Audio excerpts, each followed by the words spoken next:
Ce sermon, intitulé « Une fois encore », a été prêché par frère William Marion Branham le dimanche après-midi 4 août 1963 au Marigold Center à Chicago, Illinois, USA. Merci beaucoup. Prions. Père Céleste, nous sommes de nouveau assemblés au nom de ton Fils bien-aimé, le Seigneur Jésus, pour lui exprimer de nouveau notre amour par l'adoration. Nous prions que son esprit vienne parmi nous et donne à chacun de nous une portion de cet esprit qui nous accordera la grâce, qui nous soutient pour achever le voyage et combattre le combat qui nous attend, le combat de la foi.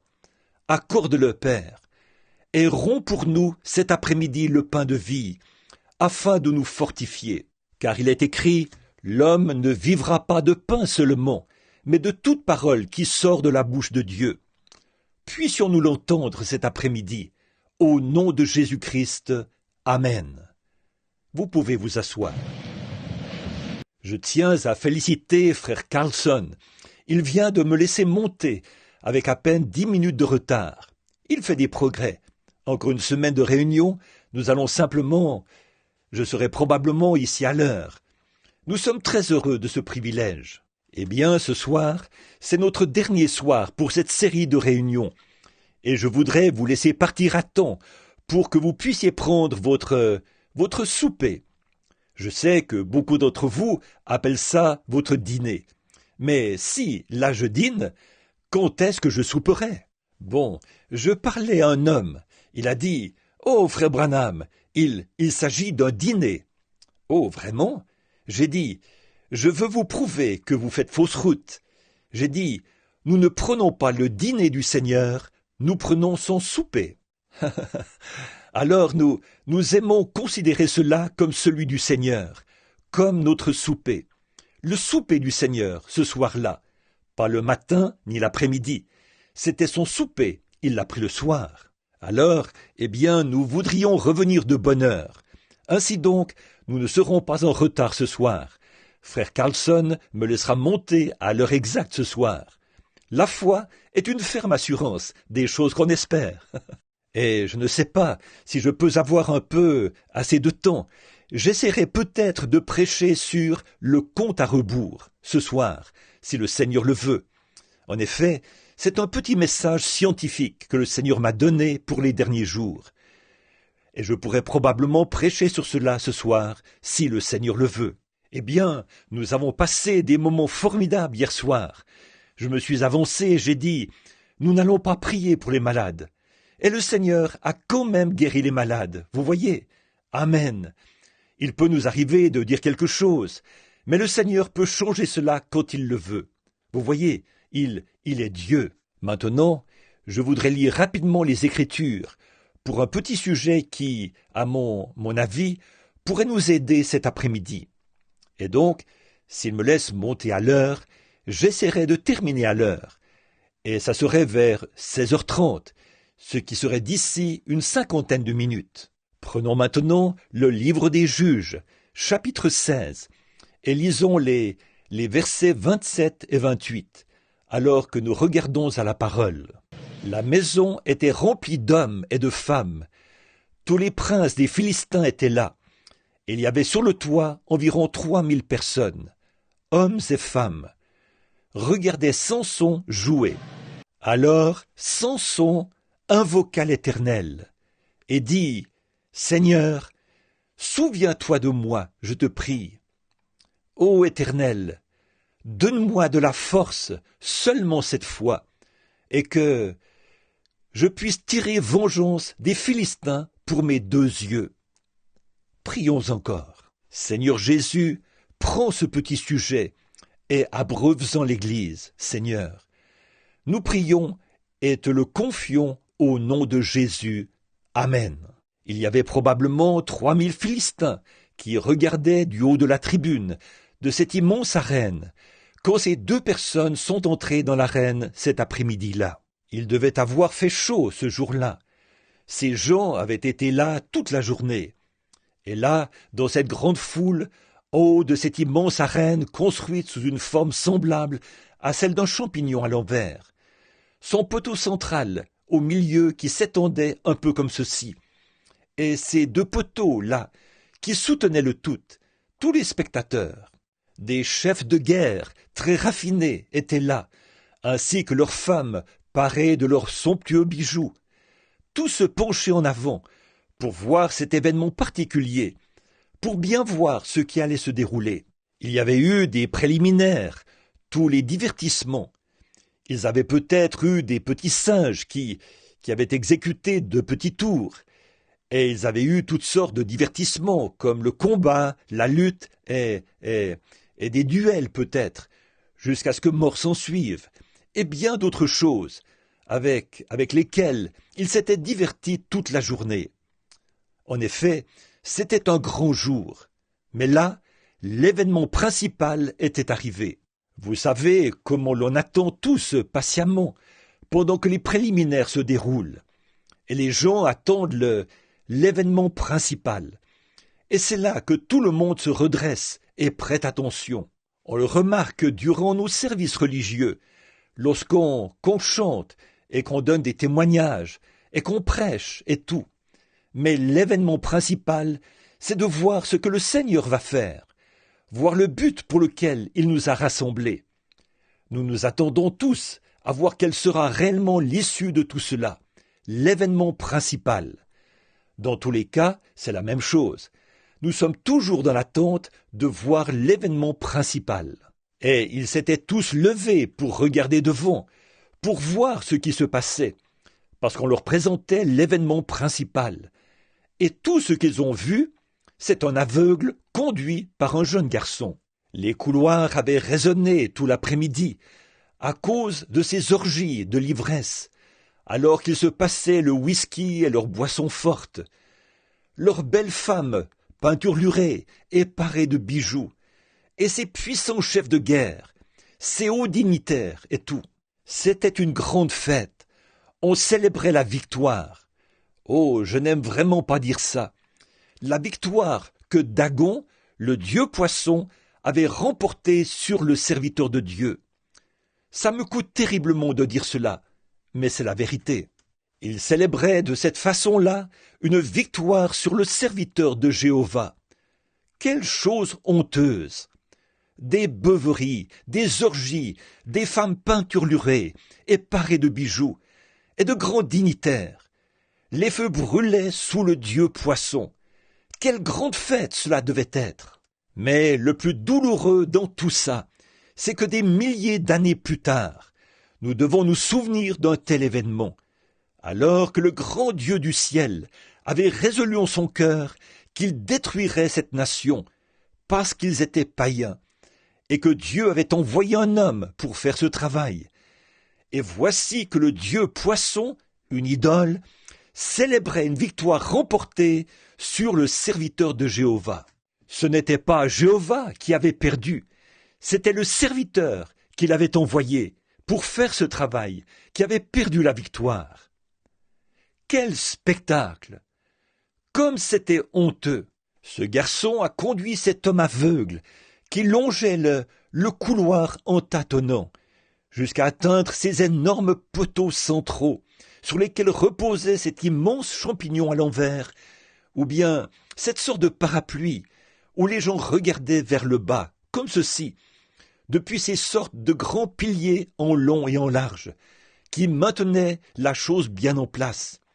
Ils étaient faits de pierre, qu'on ne pourrait pas reproduire aujourd'hui. Plus personne ne peut les construire comme ça. Mais quelle chose gigantesque c'était là! Il y avait des milliers de prêtres de renom, aux torses bien bombés, qui avaient servi une idole, avec toutes leurs cérémonies et leurs rituels adressés à leur idole pour avoir vaincu Jéhovah. Quel grand jour c'était là! Ils buvaient, s'adonnaient à des orgies et se conduisaient n'importe comment. Et voici venir le serviteur de Jéhovah, aveugle, tâtonnant, conduit par un jeune garçon vers ce grand poteau, pour amuser la galerie. L'événement principal, c'était de se moquer du but établi par Jéhovah, de détruire la nation. Et voilà que la nation avait capturé la chose même que Dieu avait placée pour les détruire, et là, ils l'avaient vaincu et se moquaient de lui. L'événement principal de leur célébration. Ça vous arrache presque le cœur d'avoir à regarder cela, n'est-ce pas? De penser à ce qui a pu. Cette histoire n'aurait vraiment jamais dû être racontée. Mais elle a probablement été racontée pour notre instruction, à nous, écrite comme ça. Humilié, brisé, il se tenait là, vaincu, entre les deux poteaux qui soutenaient l'édifice. Quel symbole c'est de l'Église d'aujourd'hui?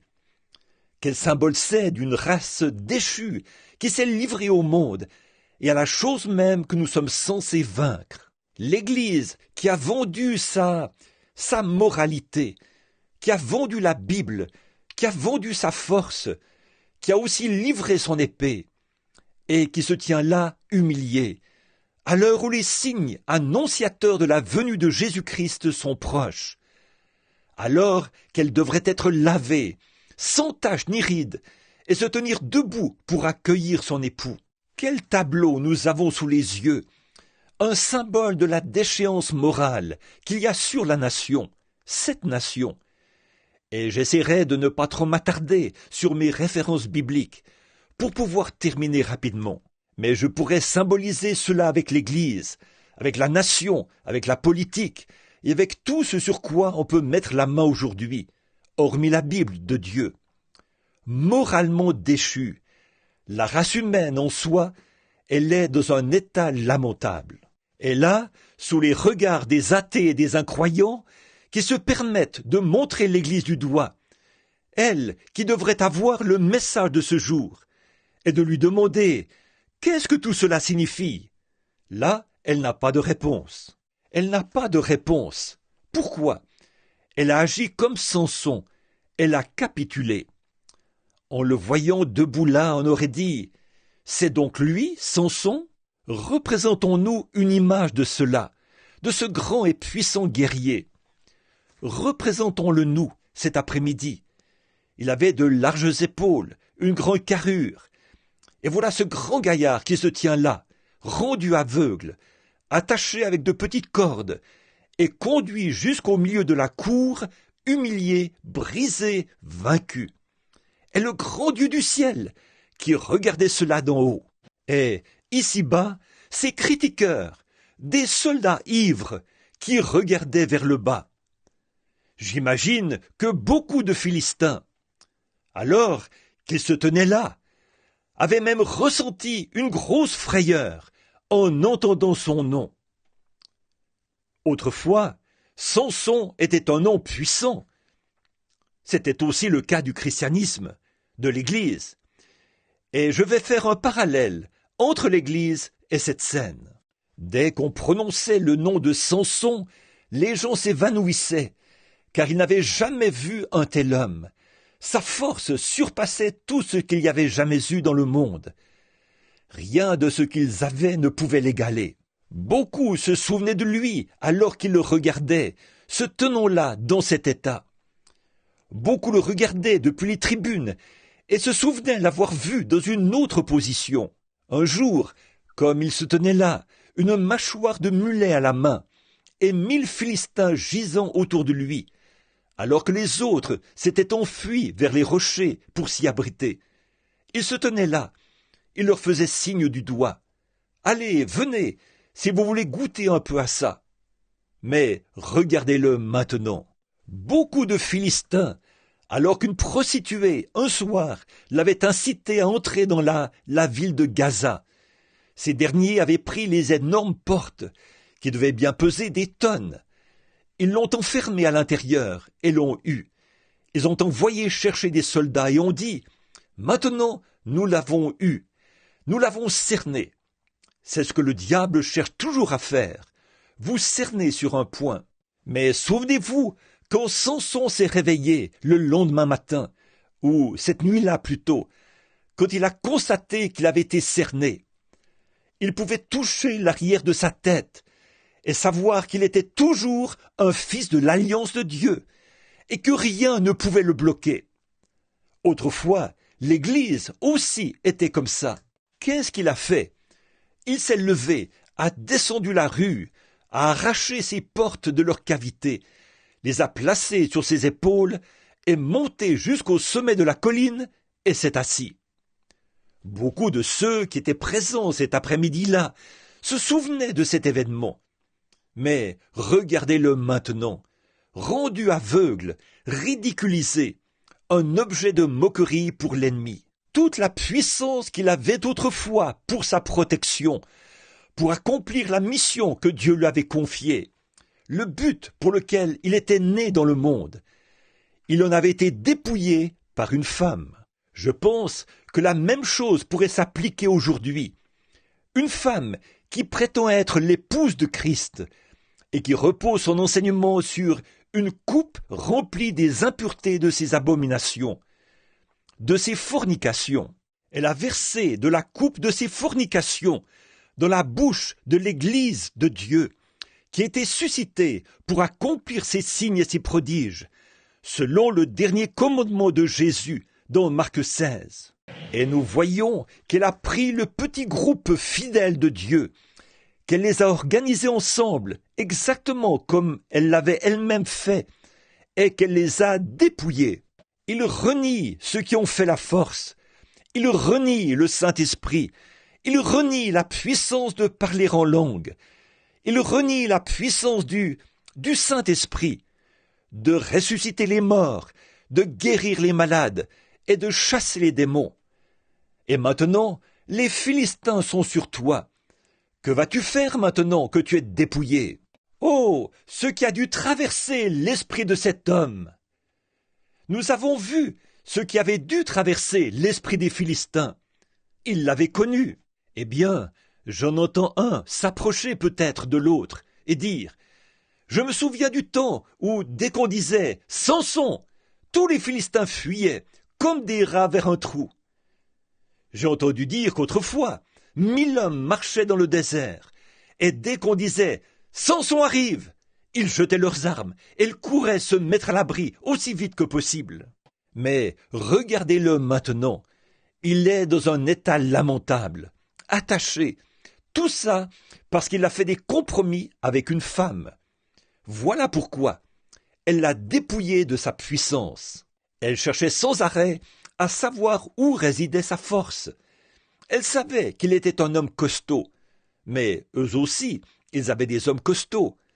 Mais cette Delilah, c'était une vraie Jézabel.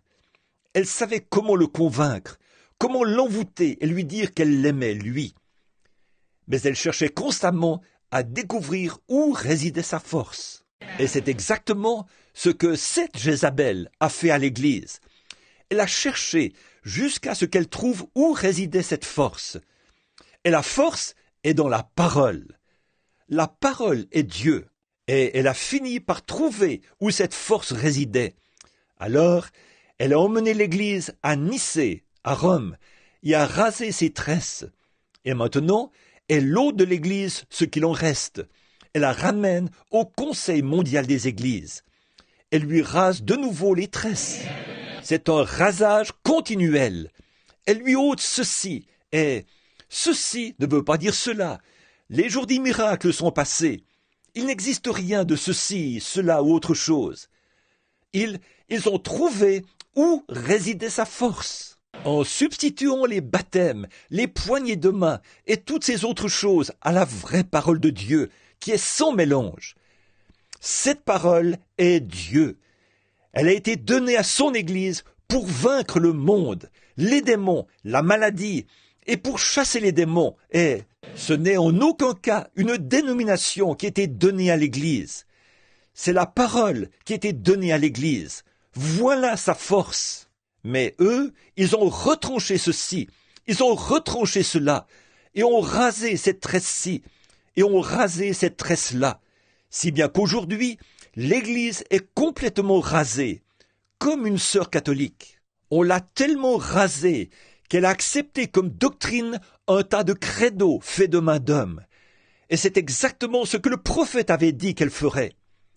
Et voilà qu'elle se tient là, aujourd'hui, humiliée, alors que le Dieu du ciel a choisi des pécheurs ignorants et autres, et qu'il est descendu en eux et a prouvé cela, qu'il reste toujours Dieu. Et elle n'arrive pas à donner une réponse à son assemblée face à tout cela, parce que ça, ce n'est lié à aucune dénomination. Et l'Église se tient là, humiliée, alors qu'elle aurait dû se tenir dans sa force.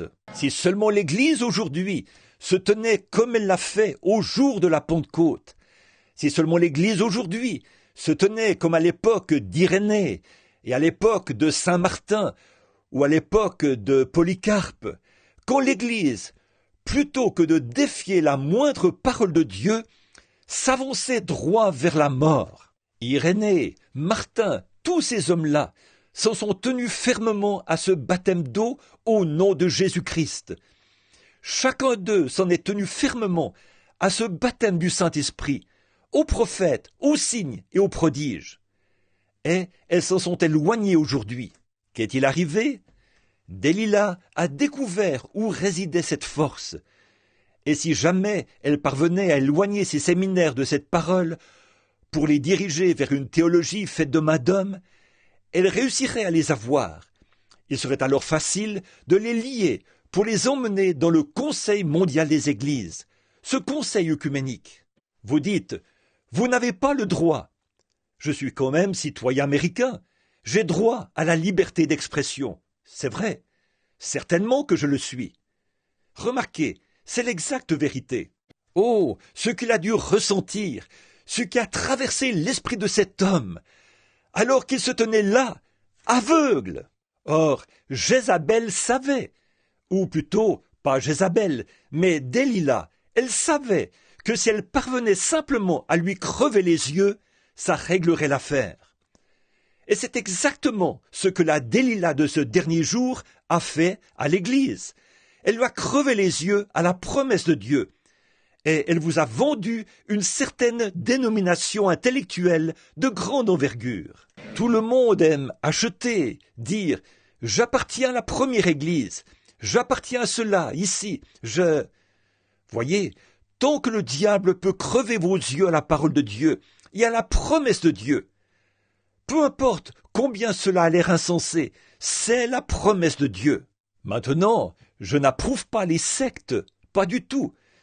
Mais on reconnaît ces sectes à leurs œuvres. De même, on reconnaît l'Église de Dieu à ses œuvres. Mais j'essaie de dire ce que Delilah a fait à Samson. Maintenant, considérons les choses du côté de Samson, ce qui a dû traverser l'esprit de cet homme alors qu'il se tenait là. Toutes les grandes victoires qu'il avait remportées autrefois ont dû lui traverser l'esprit. Maintenant, l'événement se déroule. Le divertissement de l'après-midi est sur le point de commencer. Ceux qui doivent être divertis pensent à ce que cet homme était autrefois. Et le voilà, se tenant là, pensant à ce qu'il avait été. Mais à cause d'une femme qu'il avait attirée, le tableau avait changé comparativement à ce que ça aurait dû être. Dieu avait suscité Samson pour détruire cette nation. C'était ça le but même pour lequel il avait été suscité. Si seulement Dieu peut trouver un seul homme, voilà tout ce dont il a besoin, d'un seul homme qui peut s'abandonner entièrement à lui. Il n'a pas besoin d'une armée, il ne s'est jamais servi de ça. Il ne se sert que d'un homme. Or Samson avait donné sa force à Dieu pour qu'il l'utilise. Mais il ne lui avait pas donné son cœur. Il avait donné son cœur à Delilah et sa force à Dieu. Mais vous devez abandonner votre âme, votre corps, votre esprit, votre force, tout ce que vous êtes à la volonté de Dieu et devenir son prisonnier. Vous serez forcément prisonnier de quelqu'un. Vous ne vous appartenez pas. Vous êtes prisonnier de quelqu'un. Vous êtes soit prisonnier du diable, connaissant cette vérité, mais ne voulant pas vous y abandonner, soit prisonnier du monde, et vous vous abandonnez à Dieu. C'est soit l'un, soit l'autre. Vous êtes soit prisonnier du diable pour le péché, soit prisonnier de Dieu pour la justice. Vous êtes soit l'un, soit l'autre. Et là, Samson pense aux grandes victoires qu'il avait remportées. Il lui est sans doute venu à l'esprit que, lorsqu'il était un jeune garçon, Dieu l'avait confirmé et avait donné des instructions à sa mère, qu'il ne fallait pas qu'elle prenne de boissons fortes ou qu'elle devait surveiller son alimentation. Elle allait enfanter un naziréen. Et sa mère lui peignait les cheveux en lui disant « Mon fils, ces tresses sont une alliance avec Dieu. C'est là que résidera ta force. Ne divulgue jamais cela. Ne divulgue jamais ton secret. Ne le livre jamais. Quoi que tu fasses, garde-le. » Jésus-Christ a dit à l'Église « Les cieux et la terre passeront, mais ma parole ne passera jamais. Et quiconque en retranchera une seule parole, ou y ajoutera une seule parole, sa part sera retranchée du livre de vie. » L'Église devrait y réfléchir maintenant, alors que nous sommes dans ce chaos, en cette heure qui précède la venue du Seigneur Jésus d'un moment à l'autre, pour un enlèvement. Ces grandes victoires auxquelles nous pouvons nous référer, celles d'autrefois, durant la Réforme, à l'époque d'Irénée et de Saint-Martin, de Patrick, et de ceux qui ont protesté contre ces organisations. Et quand Luther est sorti et qu'il a protesté contre cette première organisation, l'Église catholique, le groupe qui l'avait suivi a fait marche arrière et s'est organisé après lui. Quand John Wesley est sorti de l'anglicanisme, et dès que Wesley est parti, ils se sont organisés juste après lui. Et des pentecôtistes du début sont sortis des dénominations. Ça, c'était pour vous un terme blasphématoire. Mais comme un chien qui retourne à ce qu'il a vomi, et une truie à son bourbier, vous êtes retourné directement à la chose que vous êtes censé vaincre. Vous êtes né pour vaincre cela. Alléluia! Ça me brise d'autant plus le cœur d'avoir à penser à la victoire que Dagon avait remportée sur Samson là-bas. Je vois celle que Jézabel a remportée sur l'Église. Et c'est pour ça que de toutes mes forces, et avec chaque fibre de mon corps, je m'efforce de protester contre cette chose et de rappeler cette Église à son lieu de repentance. Vos mères, vos pères ont été mis à la porte de ces organisations. Ils en sont sortis et ont protesté contre elles. Et voici que leurs enfants ont fait demi-tour et sont retournés à la chose d'où ces derniers étaient sortis. Voilà bien le portrait de Samson, de ce que Delilah a fait. Nous devrions vraiment laisser les pensées de ces grandes victoires traverser notre esprit. Je n'ai pas le temps d'aborder tout ça si je veux tenir ma parole envers vous. Et Dieu l'avait suscité dans ce but. Et le voilà qui se tient entre ces deux poteaux, rendu aveugle, vaincu, humilié. Il restait le même grand gaillard qu'il avait toujours été, mais sa force avait disparu. L'Église est tout en termes d'adhésion, elle est plus forte que jamais. Mais où est la parole, la force manifestée? Elle vous a été ôtée par vos organisations qui rasent la puissance. Il avait manqué à ses engagements vers Dieu. Non seulement avait-il manqué à ses engagements vers Dieu, mais il avait manqué à ses engagements envers son propre peuple. Il était un fiasco complet. Dieu l'avait suscité pour qu'il détruise la nation même dont il était maintenant le prisonnier. Et voici la dernière organisation de l'Église, la Pentecôte. Cet après-midi, elle est tout aussi vaincue que l'était Samson. Peut-être ne le croirez-vous pas, mais si vous voulez bien ouvrir votre esprit à la parole, vous verrez que c'est la vérité. On lui faisait faire des tours pour divertir. Comme je l'ai dit une fois, il n'y a pas longtemps, ces hommes d'affaires du plein évangile, que j'aime bien, dans leur magazine, ils ont écrit « Révérend Saint-Père un tel ». Pauvres pentecôtistes, illusionnés et aveugles, qu'est-ce qui ne va pas chez vous?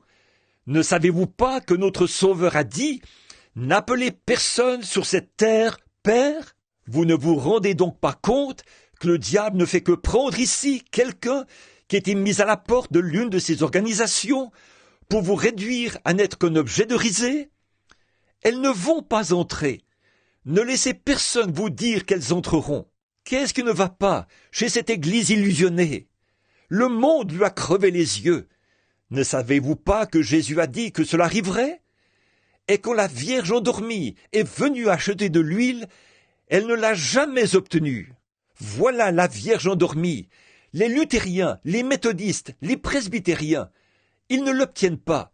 Ils ont beau parler en langue et sauter, mais ça ne veut rien dire du tout. J'ai vu des païens faire la même chose, et des adorateurs du diable parler en langue, sauter, chanter et pousser des cris. Boire du sang dans un crâne humain, invoquer le diable et parler en langue. N'allez pas vous appuyer sur des sensations. C'est la parole de Dieu qui ne passe point. La voici vaincue, tout autant que Samson l'avait été. Elle est en train de faire des tours à présent. Satan se lève et se moque d'eux. Il dit, « Regardez, ils prétendent croire la Bible. Regardez. » Il dit à tous les anges du ciel, « Regardez, regardez. Oui, ce sont des croyants de la Bible, chacun d'eux. Regardez-les se rassembler. Je vais tous les jeter là, chacun d'eux. » Exactement. Il va les amener jusqu'à ce point. C'est exactement ce que dit l'Écriture. Il faut qu'ils le fassent. Les voilà vaincus. Des lilas. Ils ont les yeux crevés, si bien qu'ils ne peuvent pas voir la vérité. Jésus a dit aux pharisiens, « Vous avez des yeux et vous ne voyez pas. Vous avez des oreilles et vous n'entendez pas. » Pourquoi? Il a dit, en effet, Ésaïe a dit cela. Il s'est reporté à la parole, au prophète. Dieu lui-même, Jésus-Christ, s'est reporté à la parole de son prophète. Et aujourd'hui, le Saint-Esprit réveille votre mémoire. Emportés, enflés d'orgueil, aimant le plaisir plus que Dieu. Les femmes, maquillées, portant des shorts, se comportant comme le monde, se coupant les cheveux, et faisant tout cela, ayant l'apparence de la piété, mais reniant ceux qui ont fait la force. Eh bien, vos propres œuvres démontrent que vous ne croyez pas. Le Saint-Esprit, dans la parole, se reporte de nouveau à la parole. Oh, vous dites, je l'ai reçu. Quand vous prenez un médicament pour une maladie, s'il ne fait pas effet, vous feriez mieux de changer votre médicament. Vous mourrez dans vos péchés. La nation, le but même, la chose même pour laquelle ils ont été suscités, celle qu'ils devaient détruire. Samson en est maintenant victime. C'est pareil avec l'Église. Elle avait été suscitée pour faire honte au système des dénominations et à la mondanité dans les dénominations. Et vous, vous êtes entrés directement dans la dénomination. Et en faisant cela, vous ne pouvez pas suivre les Écritures. Chacune d'elles a une conception différente. Vous avez alors perdu votre force. Ce démon d'aveuglement, il a laissé les charmes d'une femme le détourner de la parole de Dieu. Maintenant vous dites, frère Branham, il ne s'agissait pas de cela. Oui, il s'agissait bien de la parole de Dieu. Delilah a détourné Samson de la parole de la promesse. De même, la Jézabel d'aujourd'hui a détourné l'Église. Elle a attiré pour l'éloigner de la parole de la promesse, la sainte Bible de Dieu. Oh, c'est la même chose, c'est exactement la même chose. Qu'ont-ils fait? Ils ont donné accès à Jézabel. C'est ce qui est dit dans Apocalypse 17. Apocalypse chapitre 17. L'Église catholique est représentée là. Et elle vous confirme qu'il s'agit bien d'elle. Leur propre livre le dit. Ils ne se gênent pas. Combien parmi vous ont déjà lu leurs propres écrits? Vous savez que c'est vrai. Ils disent que l'Église catholique est représentée là. C'est vrai. Et souvenez-vous, elle était la mère des prostituées. Elle était une prostituée et la mère des prostituées. Voyez, ce devaient être des églises, pas des garçons, c'étaient des filles, des églises protestantes, une mère de prostituées. Dès qu'elles se sont organisées, elles ont fait la même chose que cette dernière avait faite là. Elles se sont dépouillées de la parole. Elles doivent suivre les instructions d'une certaine organisation. Je sais que ceci n'est pas populaire, mais c'est la vérité. Je n'ai pas le soutien de grandes émissions de radio et de grandes émissions de télévision. Que Dieu m'aide à ne jamais l'avoir. Je ne désire qu'une seule chose, et c'est le soutien de Jésus-Christ par sa parole. Qu'il confirme que je dis la vérité par sa parole. Que ce ne soit pas quelque chose de faux, quelque chose d'artificiel, des choses sans scrupules, mais que ce soit le véritable Saint-Esprit lui-même qui prenne la promesse de ce jour et montre que c'est la vérité. C'est tout ce que je désire ardemment voir. Comme Jésus l'a dit, si je ne fais pas les œuvres de mon Père, alors ne me croyez pas. Maintenant, aveugle. Oh, vous dites, nous ne sommes pas aveugles. Vous êtes aveugles. La Bible dit que vous l'êtes. Tout lecteur de l'Écriture sait que ceci, c'est l'âge de l'église de Laodicée. Combien croient cela? Alors, la Bible dit que l'église de Laodicée est aveugle, nue, et qu'elle ne le sait pas. C'est ce qui est grave. Elle ne le sait même pas. Elle est pire que tous les autres âges de l'église réunis. Le bœuf connaît la crèche de son maître, ou l'étable, et la mule connaît sa crèche, et il a dit « Mon peuple ne connaît rien ». Aveugle, spirituellement aveugle. Aveugle à quoi? À la parole de Dieu. Tout aussi aveugles qu'ils peuvent l'être. Ils ne veulent pas voir cela. Et si vous leur dites ces choses, ils répondent « Oh oui, je compte bien le faire ». Mais pas un seul d'entre eux ne le fait. Ils ne peuvent pas le faire et garder leur association dans une organisation. Automatiquement, ils se feront virer. La voilà. Delilah lui a rasé les tresses. Maintenant, il a les cheveux coupés. Comme les femmes qui sont là-dedans, c'est la même chose. Maintenant, regardez-les, vaincus, tout comme elles l'étaient autrefois.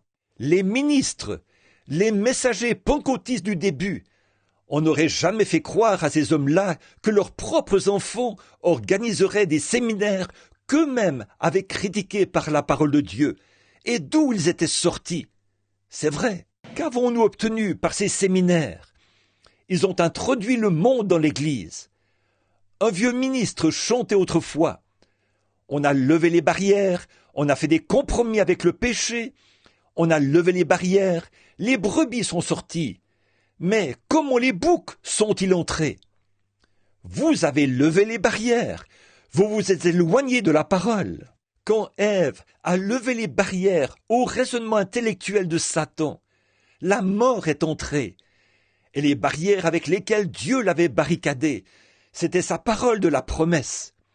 Et nous avons substitué autre chose, un credo à la place de la parole. Amen. Vous savez que c'est la vérité. Qu'est-ce que nous avons, nous les pentecôtistes, aujourd'hui? Trop de Ricky. Ce terme, Elvis et Ricky, ça ne s'était jamais entendu à d'autres époques.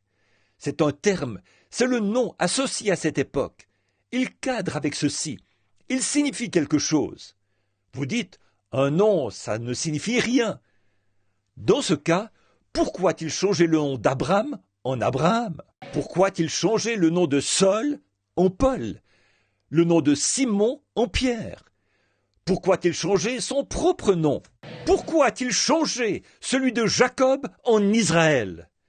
Mais pas avant qu'il ait lutté avec l'Éternel, pas avant qu'il ait vaincu.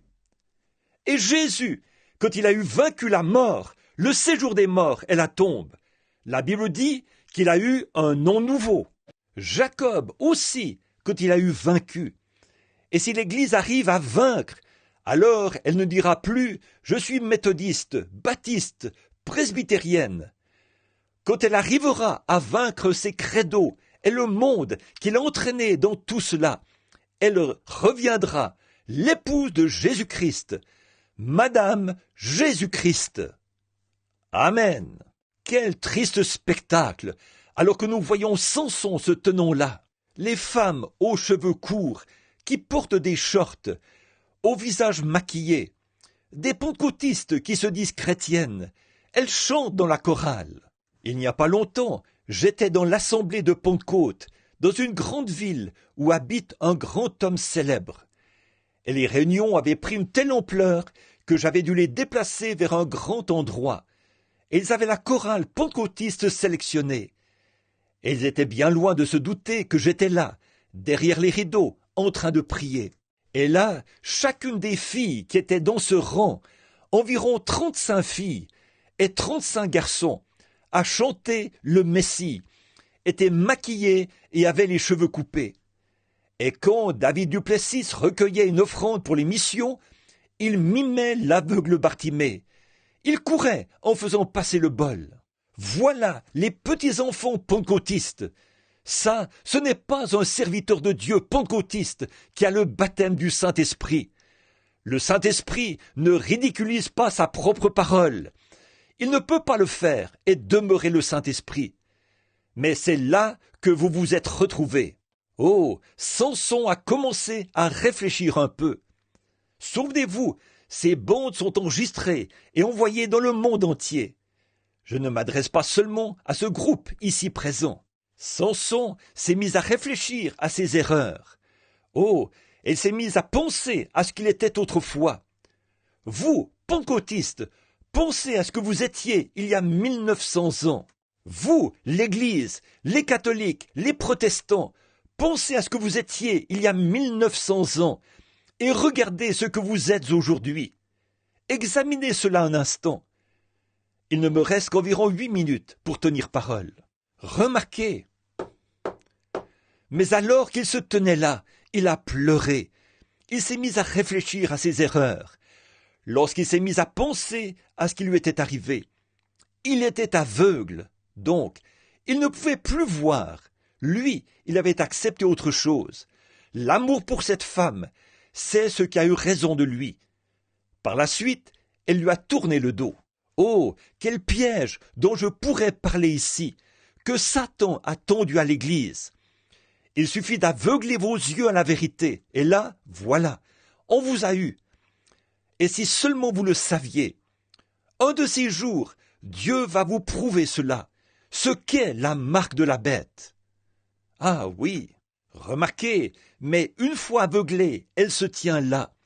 Et il se tenait là.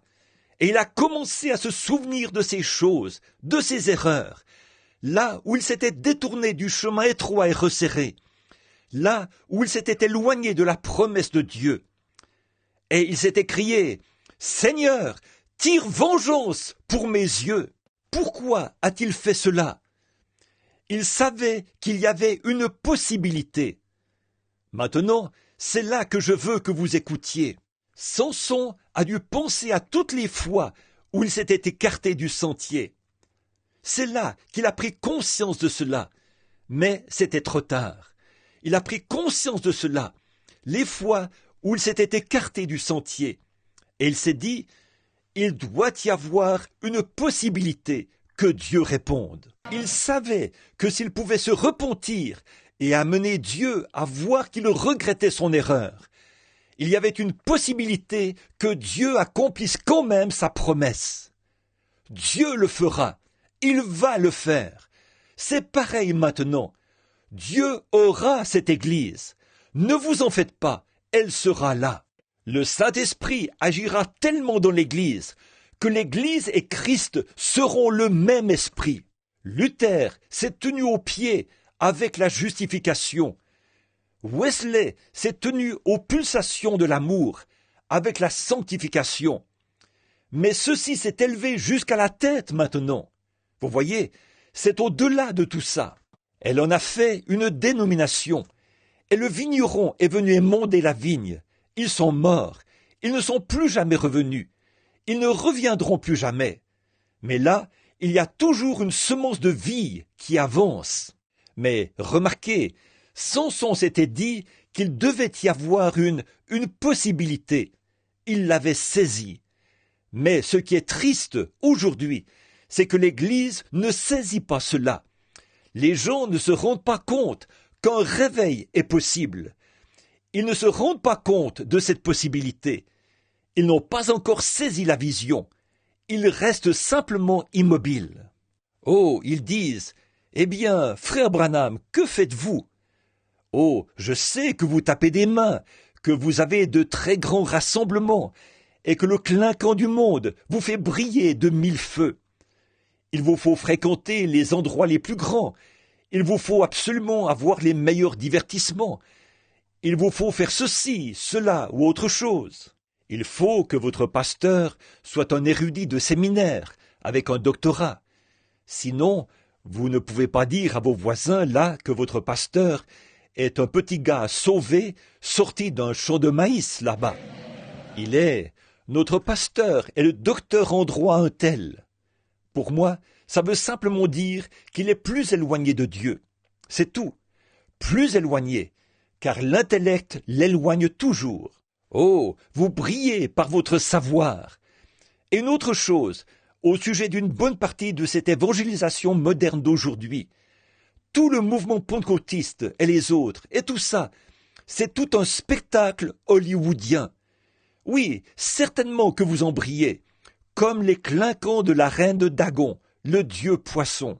Mais ce clinquant, ce savoir et cette mise en scène intellectuelle qui brille de 1000 feux, permettent au public de voir n'importe quelle défaite, et ainsi de suite. Toutes ces choses-là, ces conceptions intellectuelles de l'Évangile, et tout ça, n'amènent pas la puissance de Dieu, qui fait que les femmes cessent d'avoir les cheveux coupés, et que les hommes se comportent comme ils le devraient, qu'ils prennent leur place dans le foyer, et qu'ils élèvent leurs enfants comme ils devraient le faire. Ces choses n'amènent pas l'Esprit de Dieu. Samson se tenait là, tout aussi costaud que jamais. Et l'Église est plus importante en termes de membres qu'elle ne l'était il y a 40 ans. Mais où est l'Esprit de Dieu? Oh là là! Où est l'Esprit de Dieu dans tout ça? Je vois l'esprit de Hollywood, je vois l'esprit du monde, je vois l'esprit de tape à l'œil. Ça entre par une oreille et ça sort par l'autre. Je prêche contre ces choses depuis 15 ans, mais ça se dégrade toujours plus. Je le vois bien, et je vois l'esprit qui est là. Mais où est l'esprit de Dieu, qui peut saisir Dieu, qui peut reconnaître la parole elle-même quand elle est manifestée, qui peut reconnaître la vérité? Seul l'esprit de Dieu peut faire cela. C'est vrai. Vous pouvez bien accepter l'éclat, le raffinement, les mises en scène. Le physique de Samson était toujours aussi imposant, mais sa force lui avait été enlevée. L'Église, la Pentecôte d'aujourd'hui, se tient là. Il y a 3 ans, je crois, le journal de l'Église catholique, le visiteur du dimanche, a déclaré qu'il faisait 1 million de conversions à la religion catholique en une année. Mais que l'Église pentecôtiste en faisait plus que ça, 1 500 000. Eh bien, qu'avez-vous obtenu en faisant cela? J'aimerais mieux en faire 5 qui pourraient abandonner leur vie à Christ. Il peut accomplir plus de choses avec 5 hommes, ou un seul homme qui s'abandonne, qu'il ne le pourrait avec 40 millions là, qui sont dehors. Que signifie membre? Ça veut tout simplement dire autre chose, que vous êtes aveuglé et que vous donnez encore plus de force à la prostituée. C'est vrai. Remarquez, l'Église, aujourd'hui, n'est pas disposée à payer le prix. Samson a fait le genre de prière qu'il fallait. « Seigneur, que je meure avec cet ennemi !» Oh là là! Voilà, vous ne voulez pas mourir à votre orgueil. Vous ne voulez pas mourir aux choses du monde. Maintenant, souvenez-vous, en disant ceci, je m'adresse littéralement à des milliers de personnes dans le monde entier. Voyez, je ne m'adresse pas seulement à vous, ici, à Chicago. Je m'adresse au monde entier. Vous ne voulez pas mourir, mais c'est le seul moyen pour qu'un réveil soit possible. Vous, Samson aveuglé, ne voyez-vous pas que cette Delilah vous a aveuglé les yeux? Et le seul moyen pour vous de ramener la force à l'Église, c'est de mourir à l'ennemi qui vous a fait entrer dans cette mondanité. Samson a dit que je meurs avec cet ennemi. Il y a un prix fort à payer. Vous devez mourir à la chose qui vous a entraîné dans cette chose-là. Vous devez mourir à la chose qui vous a entraîné, vous, les pentecôtistes, là où vous êtes cet après-midi. Vous devez mourir à cela. Samson était disposé à payer ce prix pour retrouver la puissance de Dieu dans sa vie. Je me demande si cet après-midi, l'Église est disposée à payer le prix et à mourir avec l'ennemi, la chose en question. Toute votre popularité et tout votre ceci, cela, autre chose, pour simplement voir la puissance de Dieu revenir sur vous et que vous soyez disposés à devenir prisonnier de Jésus-Christ. Oh, j'entends certains de vous dire « Oh oui, nous, on a des réveils. » Mais ce sont des réveils dénominationnels. Les unitaires veulent faire de tous les trinitaires des unitaires. Les trinitaires veulent faire de tous les unitaires des trinitaires. L'Église de Dieu veut contrôler l'Église de Dieu de la prophétie. L'une veut contrôler l'autre pour faire une grande dénomination. Vous ne vous rendez pas compte que vous êtes seulement en train de satisfaire les hommes. Nous sommes frères. Aucune dénomination ne peut séparer l'amour de Dieu. Nous sommes frères. À ceci, tous connaîtront que vous êtes mes disciples, si vous avez de l'amour les uns pour les autres. Vous dites, dans ce cas, pourquoi criez-vous contre eux? L'amour est correctif. Si l'amour ne corrige pas, alors ce n'est pas de l'amour. Si vous voyez votre enfant là dans la rue et que vous ne lui donnez pas une petite stimulation du protoplasme postérieur, vous n'êtes pas un bon papa. Mais une vraie mère ou un vrai papa lui donnera une fessée, lui fera savoir qu'il doit quitter la rue ou périr. Ça, c'est le véritable amour. Mais dire « Junior, mon chéri, je ne sais pas. Toi peut-être que tu ne devrais pas être là-bas à cette heure de la journée, le temps de la faim, alors que les voitures roulent assez vite. » Oh, non-sens! Espèce de prédicateur efféminé, qui n'a pas l'audace de prendre la parole de Dieu pour appeler les choses par leur nom. Noir, c'est noir, et blanc, c'est blanc.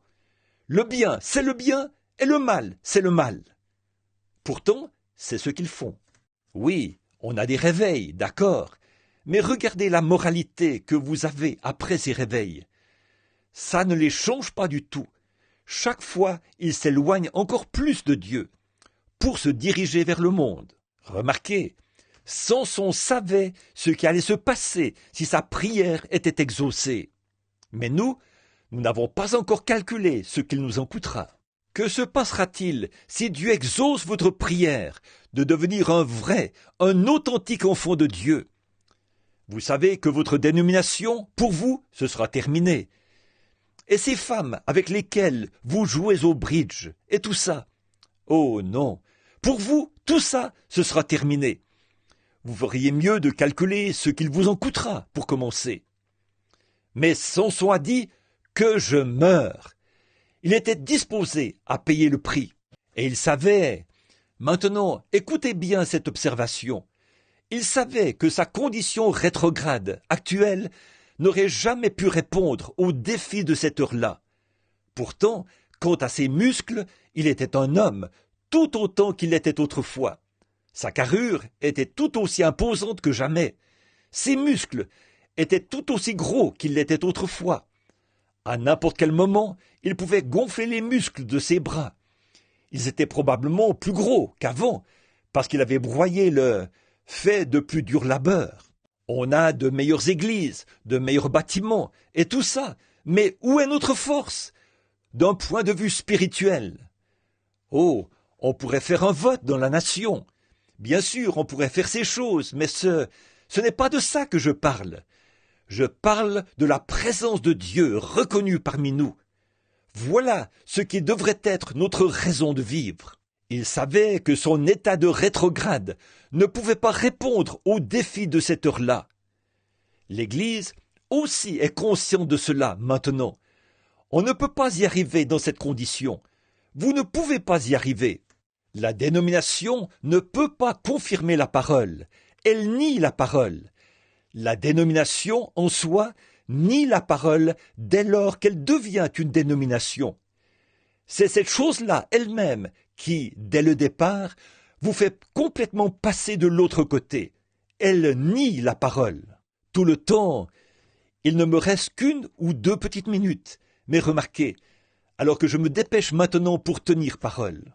Pendant tout le temps où ils se tenaient tous là, ces pensées traversaient leur esprit, et j'espère qu'elles traversent le vôtre.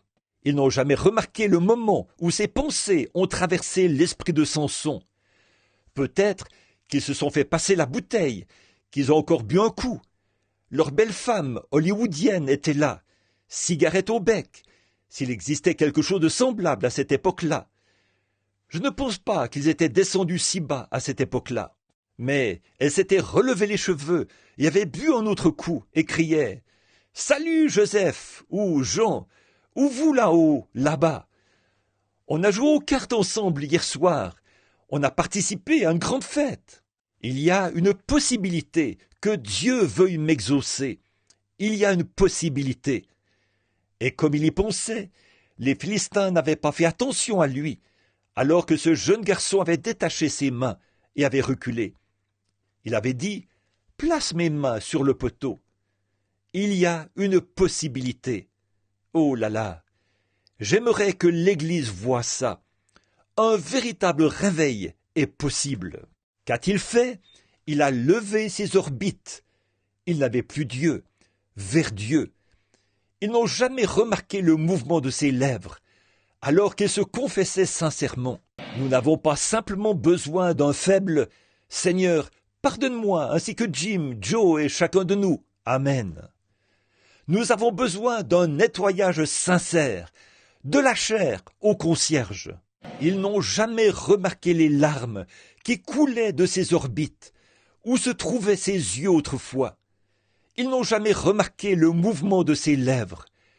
Ses yeux, les larmes salées qui coulaient de ses orbites.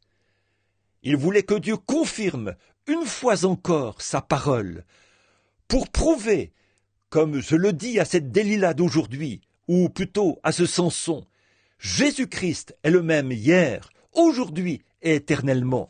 Une fois encore, pensait-il, ça arrivera. Pas une nouvelle dénomination, pas une nouvelle branche sectaire, mais une parole confirmée de toi, ô Dieu. Tu es toujours Dieu, je le sais. Je suis aveugle, je me suis écarté du droit chemin. Je ne suis pas digne de vivre.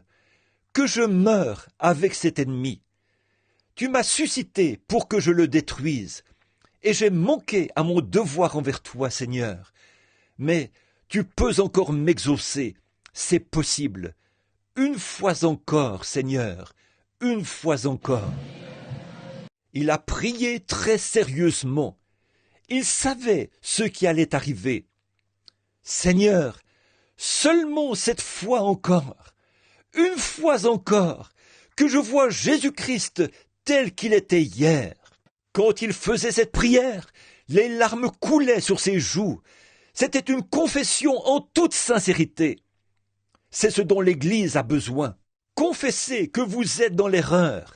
Ne vous souciez pas de ce que le docteur Jones dit, ni de ce que n'importe qui d'autre dit.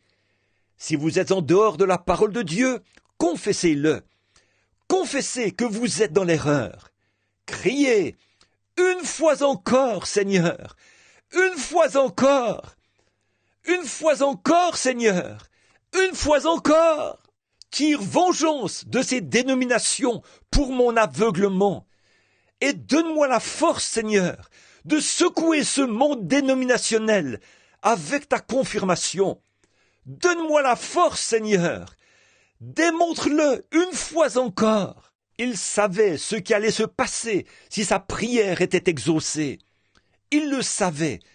Et très sérieusement, il a crié « Une fois encore, Seigneur !»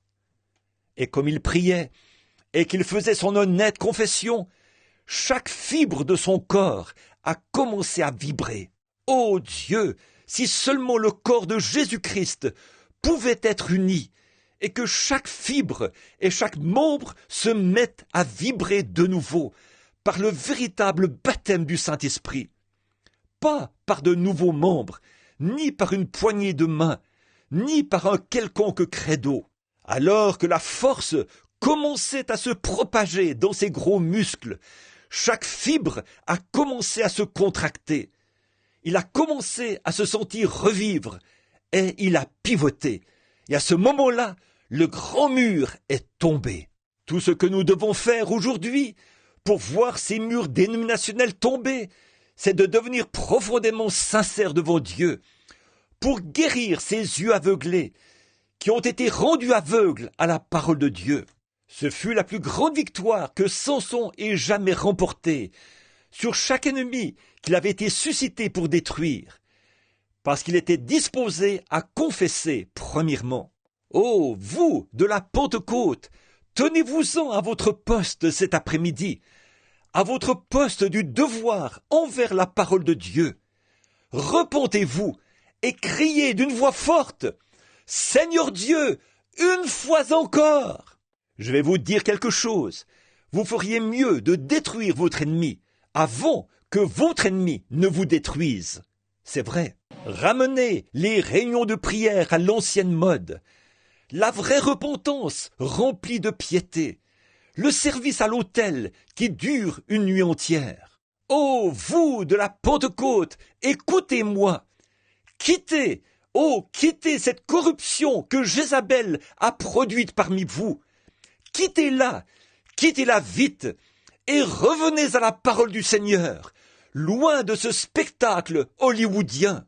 De tout votre cœur, revenez à la parole de Dieu, revenez à la puissance du Saint-Esprit.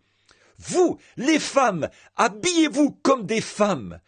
Vous, les hommes, comportez-vous comme des fils et des filles de Dieu. Détournez-vous, détournez-vous de ce système de Jézabel qui vous oppresse et vous aveugle. Que Dieu nous aide à avoir une vraie repentance. Pas tiède, vous n'allez pas y arriver. Je me dis qu'aujourd'hui, en ce moment même, alors que mon temps est écoulé, nous devrions nous lever et crier avec nos mains levées. Seigneur, une fois encore, ô Seigneur, une fois encore. Levons-nous, tous ceux qui sont disposés à le faire, à voir un réveil, tous ceux qui sont disposés à mourir à ce spectacle hollywoodien, tous ceux qui sont disposés à mourir, à voir la puissance de Dieu venir à Sion avec joie, sur toutes ces montagnes saintes, il ne se fera ni tort ni dommage. Levons les mains et crions, une fois encore, Seigneur, une fois encore, Seigneur, une fois encore, Seigneur, une fois encore, Seigneur, envoie le Saint-Esprit avec un vent impétueux, comme tu l'as fait au jour de la Pentecôte. Amen.